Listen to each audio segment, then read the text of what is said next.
Hija, despierta, hija. Ay, mami, no. Hija, levántate que se te está haciendo tarde en el cole. Mamá, no quiero ir. Tú sí que molestas mucho. No me dejas un ratico y muy temprano.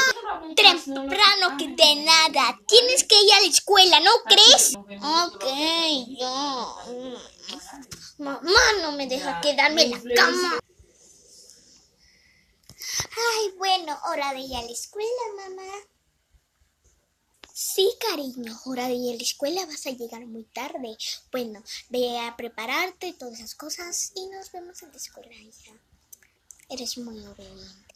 Bueno, a la escuela. Solo tengo que coger mi mochila y me voy porque tuve esto preparado hace rato. Ay, ahora tengo que ir a la escuela.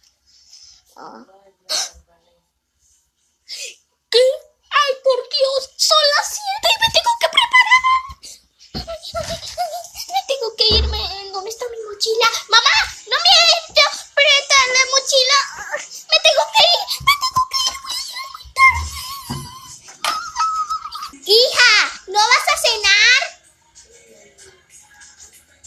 No, mamá, no tengo tiempo, no. Ya estoy lista, ahora tengo que coger mi mochila. Ten cuidado, por ciento. Pues cojo mi mochila, que ya cené. Bye, mamá. Bye. Te quiero. Yo igual, mamá. Bueno, un gran día.